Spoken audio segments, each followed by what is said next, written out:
पहला लेक्चर था हमारा इंट्रोडक्शन पे, अब ये सेकंड लेक्चर है डिफेंस टेक्नोलॉजी।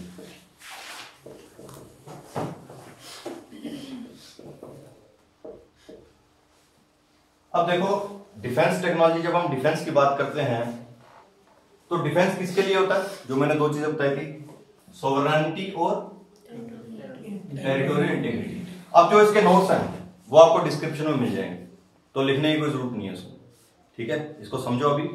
तो जो इसके नोट्स हैं, जहां से मैं करवा रहा हूं अपने नोट्स बना के, वो आपको डिस्क्रिप्शन में मिल जाएंगे। तो सोवरेनिटी और टेरिटोरियल इंटीग्रिटी के लिए डिफेंस होता है, ठीक है? अब हमारे देश की क्या डिफेंस, अगर तुम बाकी नेशंस की भी बात करो तो उनकी डिफेंस भी किस पे काम करती है? 4 डी जो मैंने बताया। पहला डी कौन सा है? डेटरेंस। डेटरेंस का क्या मतलब होता है? बताओ यार, क्या बताया था मैंने? डेटरेंस का क्या मतलब होता है? किसी चीज को प्रिवेंट करना। मोस्टली किसको प्रिवेंट करेंगे? वार को, या कोई क्राइम को प्रिवेंट करते हैं, उसको डेटरेंस बोलते हैं। तो कई बार ये क्वेश्चन आता है कि इंडिया में पॉवर्टी इतनी है, या पाकिस्तान में इतनी पॉवर्टी है, किसी देश में इतनी पॉवर्टी है, फिर वो न्यूक्लियर स्टॉक पाइल क्यों इकट्ठा करता है, या न्यूक्लियर वेपन्स क्यों इकट्ठा करता है? तो उसका एक ही आंसर होता है डेटरेंस के लिए, कि दूसरी कंट्री आपसे क्यों डरेगी, यही देख के। पाकिस्तान पे क्यों नहीं अटैक होता? न्यूक्लियर पावर है, ठीक है ना? इजराइल में क्यों नहीं अटैक होता? न्यूक्लियर पावर है। इंडिया पे, नॉर्थ कोरिया पे क्यों नहीं अटैक हुआ? क्योंकि वो भी मिसाइल बन गई थी जो अमेरिका तक जाएगी, ठीक है ना? इसीलिए जितना अपना डिफेंस प्रोग्राम बनता है वो किस लिए बनता है? डेटरेंस के लिए, ठीक है? कि वार को हम प्रिवेंट कर सके, ये दिखा के कि हमारे पास स्टॉक पाइल है। अब जब हमारा पहला टेस्ट हुआ था, न्यूक्लियर टेस्ट, वो कब किया था हमने? 74 में, 1970s में, 74 में किया था। अब ये देखो 74 या 78, 70s में किया था हमने। अब जब हमारा न्यूक्लियर टेस्ट हो गया, न्यूक्लियर बम तो आ गया, न्यूक्लियर बम तो हमारे पास आ गया ना। उसके बाद हमारे पास वो टेक्नोलॉजी नहीं थी, कोई मिसाइल्स नहीं थी जिसपे ये न्यूक्लियर वारहेड जा सके, ठीक है? अब वो टेक्नोलॉजी जब बनी, उसका एक प्रोग्राम बनाया गया इंडियन गवर्नमेंट की तरफ से। वो प्रोग्राम का बना 1983 में वो प्रोग्राम बना, और उस प्रोग्राम को किसने चेयर किया? एपीजे अब्दुल कलाम। वो प्रोग्राम का नाम क्या था? Integrated guided missile development programme. Integrated guided missile development programme. अब इस प्रोग्राम में क्या था?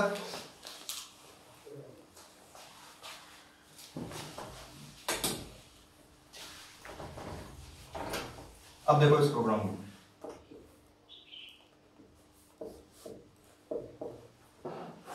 अब इस प्रोग्राम में हमने कितनी मिसाइल्स बनाई?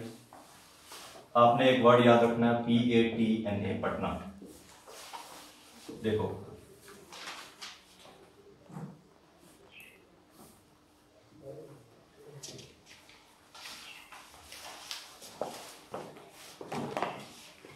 P से पृथ्वी, A से अग्नि, T त्रिशूल, M A आकाश। अब ये मिसाइल बनाएंगे।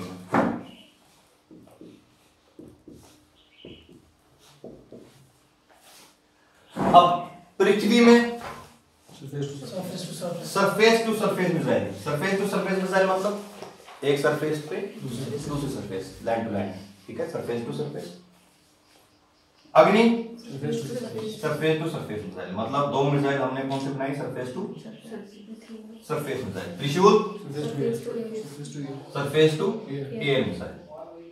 नाग ये anti tank missile.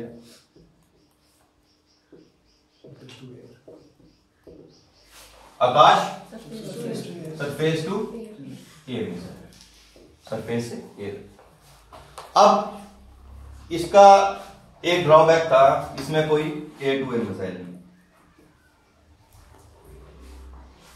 Air to air missile, plane से प्लेन, ठीक है, समझ गए। अब IGMDP को हम बाद में डिस्कस करेंगे, पहला डी डिस्कस कर लेते हैं, फिर मिसाइल देखेंगे। दो टाइप की मिसाइल है, बैलिस्टिक और क्रूज मिसाइल, वो बाद में डिस्कस करते हैं। तो जो हमारा पोर्शन था डी वाला, फर्स्ट डी वाला डेटरेंस का, उसको डिस्कस करते हैं, उस पर वापस आते हैं। अब वो डेटरेंस क्या, अब डेटरेंस क्या इंडिया के लिए इंपॉर्टेंट क्यों हो जाता है, क्योंकि इंडिया की जो न्यूक्लियर पॉलिसी है,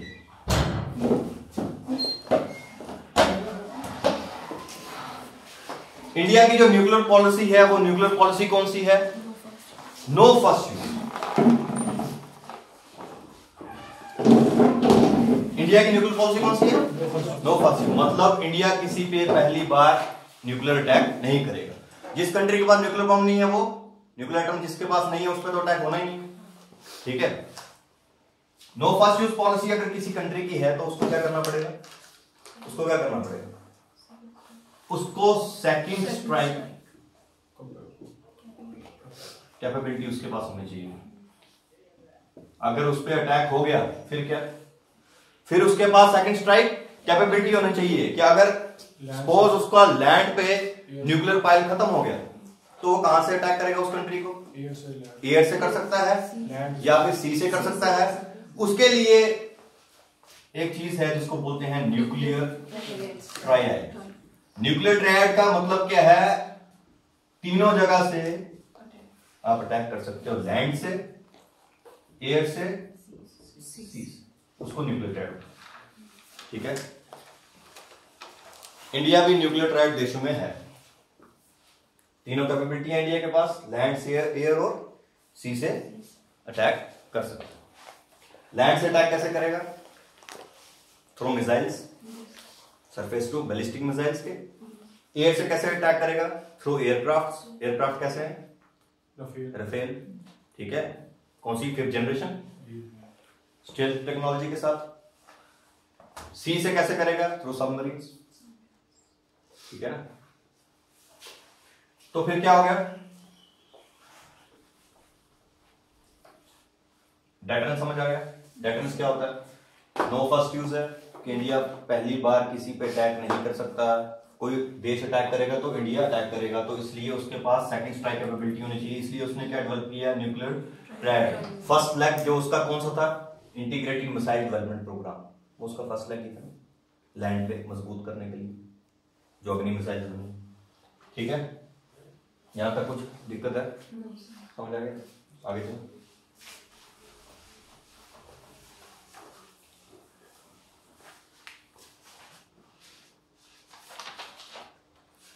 ये हिट्स नीचे मिल जाएंगे तुम्हें, ठीक है, डिस्क्रिप्शन में डाल देंगे।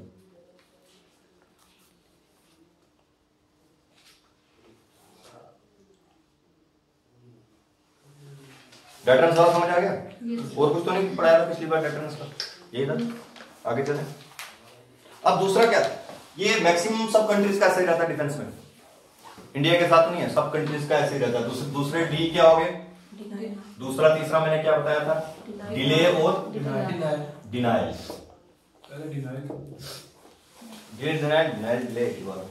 अब पहली बात डिनाई करती है हर कंट्री, कोई भी चीज होगी उसको डिनाई करेगी। कोई भी एजेंसी होगी कि आपकी एजेंसी ने किया है, रा वाले डिनाई करेंगे, ISI वाले डिनाई करेंगे, CIA डिनाई करेंगे, हर एजेंसी डिनाई करती है कि हमारी एजेंसी का काम, ठीक है। कोई भी मिस हैपनिंग कहीं भी होती है, पहले एजेंसीज डिनाई करती हैं, उसके बाद डिले। कोई भी वार लाइक सिचुएशन होगी तो कंट्री क्या करेगी, उसको किसी भी तरह डिले करने की कोशिश करेगी। जैसे डोकलाम में हुआ, वार तो नहीं हुई, डिले करते गए, समझ आ रहा है। जब चाइना के साथ वार हुई थी 62 में, उसमें क्या हो गया, पांचशील एग्रीमेंट हुआ था उससे पहले आपका, तो ये किस लिए हुआ कि कैसे वार को डिले कर, हर कंट्री की पॉलिसी यही रहती है, कैसे वार को हम डिले कर सकते हैं। तो डिले डिनायल, अब डिले हुआ कैसे, उससे थ्रू डिप्लोमेसी, डिप्लोमेसी क्या होता है?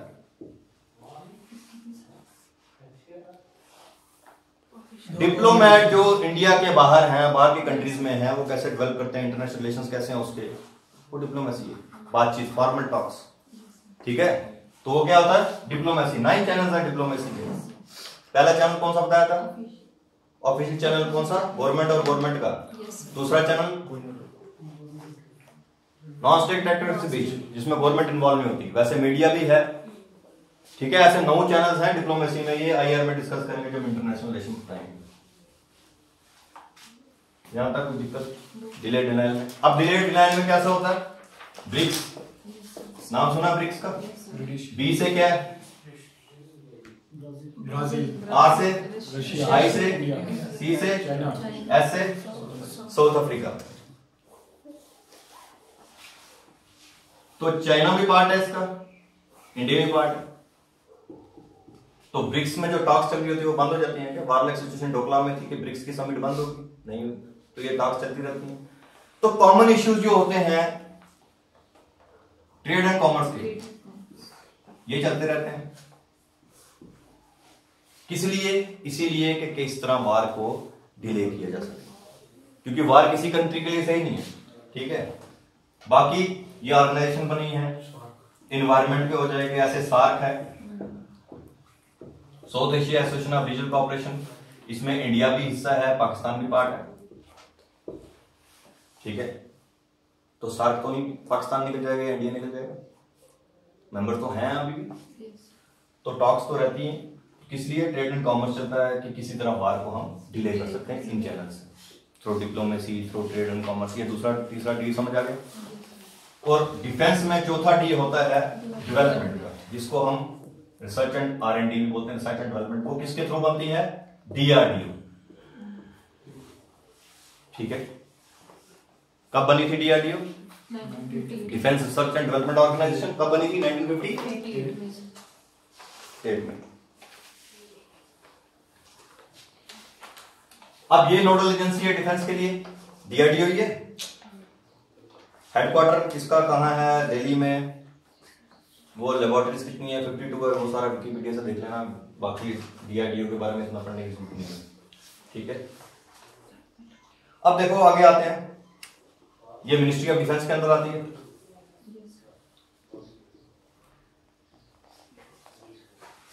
ठीक है, अब मिसाइल्स पे आते हैं। यहां तक डी समझ आ गए हैं? डी में कोई दिक्कत? कितने कौन कौन से डी पढ़ लिए? 4 जल्दी बताओ। डेटरेंस से कहा क्या? दूसरा डिले डिनायल और डेवलपमेंट का। ठीक है, अब किसी भी देश की जो डिफेंस पॉलिसी है इसी इन्हीं चीजों पे चलती है। अब डेटरेंस को कैसे स्ट्रॉन्ग करना है? मिसाइल्स, न्यूक्लियर स्टॉक पाइल, इन सबसे डेटरेंस को स्ट्रॉन्ग किया जाता है। तो न्यूक्लियर डेटरेंस इसको बोलते हैं। मिसाइल्स कितने टाइप्स हैं? 2 टाइप्स है मिसाइल, बैलिस्टिक और क्रूज। बैलिस्टिक मिसाइल्स और क्रूज मिसाइल्स। अब मिसाइल्स को हम 2 पार्ट्स में डिवाइड करते हैं। कोई भी मिसाइल है या तो बैलिस्टिक होगी या तो क्रूज होगी। अब बैलिस्टिक मिसाइल क्या होती है? देखो बैलिस्टिक मिसाइल क्या होती है? बैलिस्टिक मिसाइल क्या होती है? पाथ उसका कौन सा होता है? Parabolic path. ट्रेजेक्ट्री,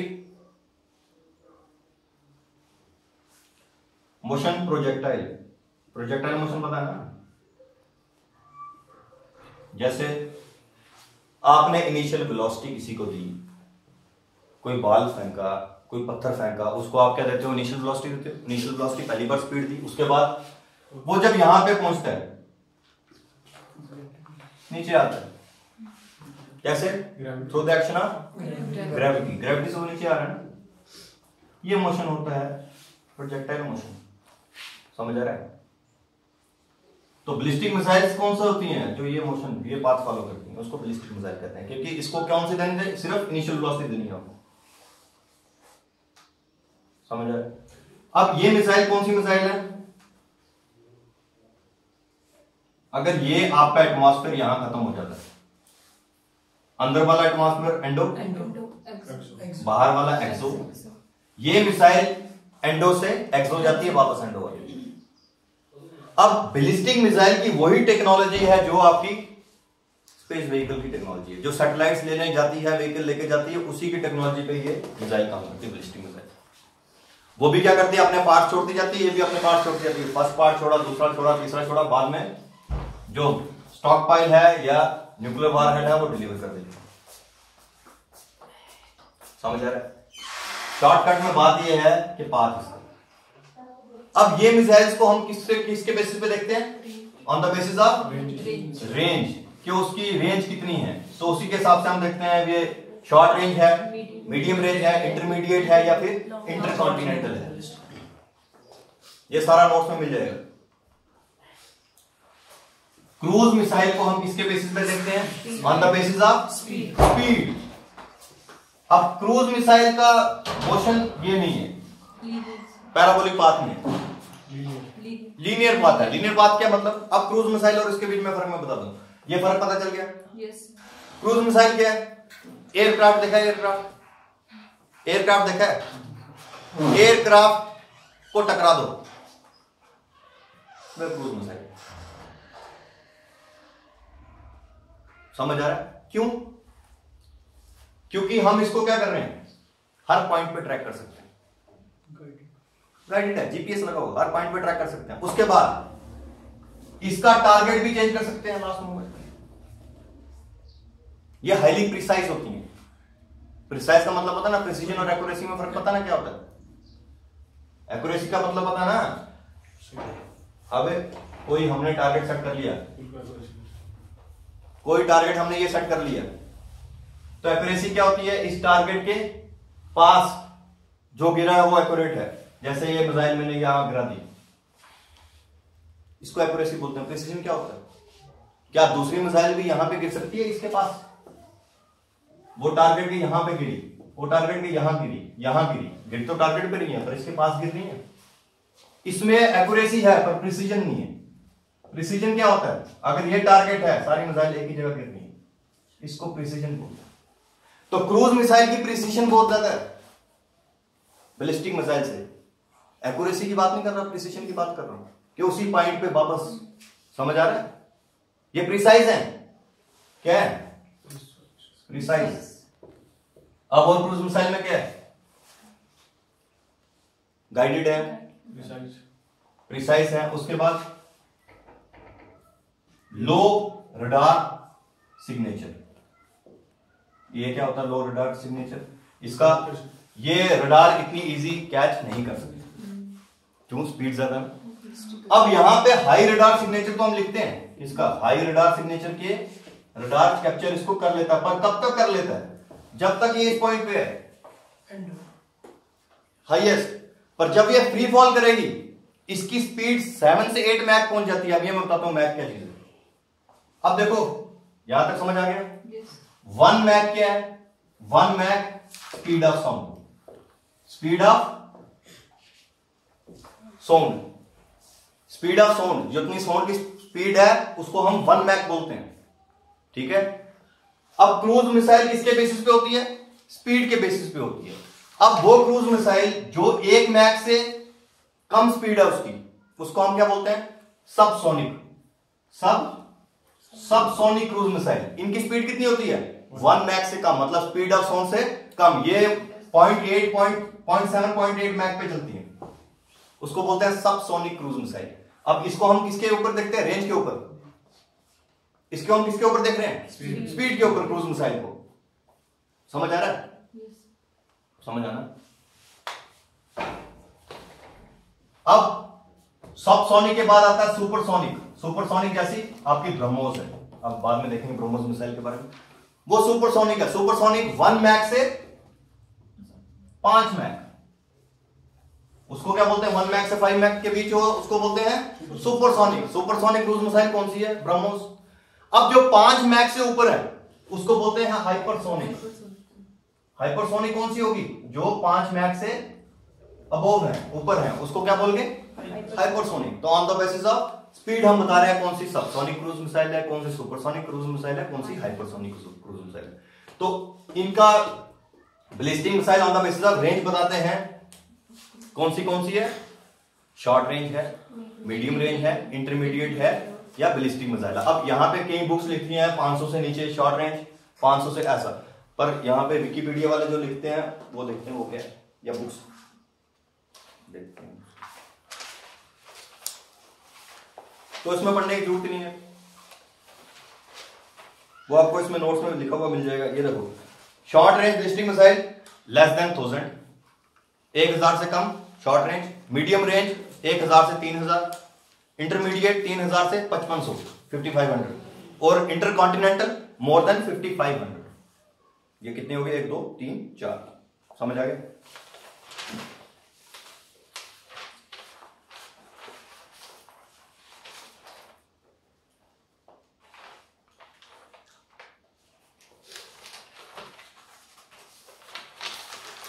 यहां तक कोई दिक्कत? बैलिस्टिक मिसाइल और क्रूज मिसाइल में क्या फर्क है? कोई इसमें दिक्कत है? देखते हैं, कोई चीज छूट तो नहीं गई है? कोई दिक्कत यार इसमें? और जो क्रूज मिसाइल के बारे में कांस्टेंट स्पीड पे चलती है, स्पीड क्या होती है लगभग इसकी?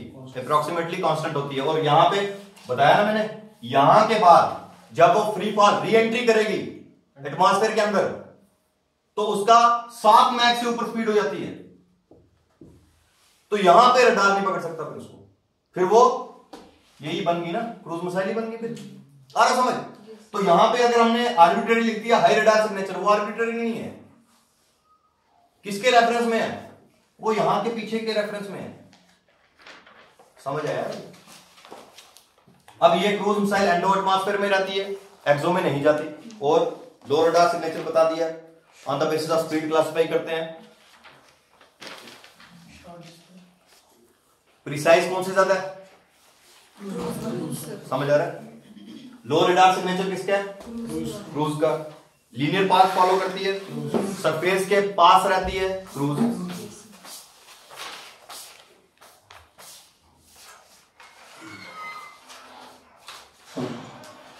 ठीक है, यहां तक समझ आ गया? कोई दिक्कत है यहां तक? बैलिस्टिक मिसाइल का देख लो यार, पैराबोलिक पाथ है। अब ये एक से ज्यादा वारहेड तक भेज सकती है। वारहेड क्या होता है? आगे हेड, उसमें क्या है? कन्वेंशनल है, नॉन कन्वेंशनल। कन्वेंशनल का मतलब क्या होता है? जो न्यूक्लियर नहीं है या केमिकल वेपन्स नहीं है, वो कन्वेंशनल में आ गए। नॉन कन्वेंशनल क्या हो गया? Nuclear weapons. तो मोस्टली ये बैलिस्टिक मिसाइल्स हैं, ये नॉन कन्वेंशनल के लिए यूज की जाती हैं। क्रूज मिसाइल कन्वेंशनल के लिए यूज कर जाती हैं। समझ आ रहा है? वैसे तो दोनों के लिए यूज कर जाते हैं, क्रूज में भी हम non conventional conventional both use कर सकते हैं, इसमें भी non conventional conventional both use कर सकते हैं। वारहेड एक से ज्यादा मतलब यहां पे जाके ये वारहेड डिलीवर कर देगा। ये एक हिसाब की डिलीवरी व्हीकल है। क्रूज मिसाइल खुद जाके टकराती है, ये डिलीवरी व्हीकल है, इसने डिलीवर करना है। जैसे सैटेलाइट डिलीवर करते हैं ना, जैसे लॉन्च व्हीकल सैटेलाइट डिलीवर करती है, वैसे ही बैलिस्टिक मिसाइल वारहेड डिलीवर करती है, उसको खुद जाके टकराना होता है क्रूज मिसाइल को। पर ये आस्ता आस्ता इसके पार्ट छूट गया, एक पार्ट यहां छूट गया, एक पार्ट वहां छूट गया। जैसे स्पेस टेक्नोलॉजी की, स्पेस की है स्पेस व्हीकल, उसकी टेक्नोलॉजी, वैसे टेक्नोलॉजी पे ये काम। तो ये लास्ट पे आके सारे वारहेड्स को क्या कर देगा? एक से ज्यादा होंगे तो उन सबको डिलीवर कर देगा अलग अलग पॉइंट्स में। वो मोस्टली एक ही वारहेड ले कैरी करते हैं। कन्वेंशन नॉन कन्वेंशन दोनों कैरी करेंगे। समझ आ गया यहां तक? कोई दिक्कत है अभी तक है? और देखते हैं क्या क्या चीजें हैं।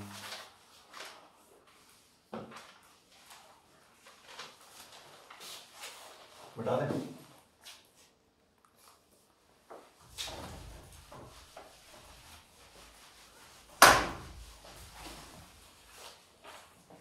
अब देखो एक लास्ट पॉइंट देखते हैं, फिर आगे लेक्चर से तो अगले लेक्चर में 1 सेकंड 1/3 अगले 3 पार्ट्स बनाएंगे इसके। एक पार्ट खत्म करते हैं इसका। अब मिसाइल का जो है, कोई भी मिसाइल के बारे में लिखना है, उसकी क्या चीज फॉलो करनी है? 1 2 3 4 5 चीजें आप फॉलो करो उसको।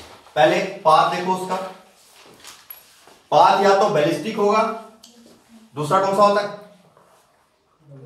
पैराबोलिक होगा या नहीं होगा? पैराबोलिक है तो बैलिस्टिक है, नहीं तो क्रूज मिसाइल है। पाथ के ऊपर हम बता सकते हैं ये क्रूज मिसाइल है या बैलिस्टिक मिसाइल है, बैलिस्टिक मिसाइल है या क्रूज मिसाइल है। दूसरा टारगेट बेस्ड, टारगेट बेस्ड में क्या है? सरफेस टू सरफेस मिसाइल है या सरफेस टू एयर मिसाइल है, कौन सी मिसाइल है, वो टारगेट बेस्ड में आ गया। ये चीज याद रखोगे तो हर मिसाइल लिख सकते हो ना। तीसरा क्या आ गया, on the basis of range, range के ऊपर क्या बता सकते हो, शॉर्ट रेंज है, मीडियम रेंज है, कौन सी है। उसके बाद वार हेड, वार हेड कौन सी कैरी कर रहा है, कन्वेंशनल वार हेड कैरी कर रहा है, नॉन कन्वेंशनल, या दोनों कैरी कर सकता है। तो पांचवा गाइडेड सिस्टम कौन सा लगता है, इलेक्ट्रॉनिकली है या लेजर है। ये चीज पॉइंट पॉइंट याद रखो, 1 2 3 4 5, तो किसी भी मिसाइल के बारे में आप लिख सकते हो। तो ठीक है, अब अगले लेक्चर में देखते हैं कंटिन्यूटी।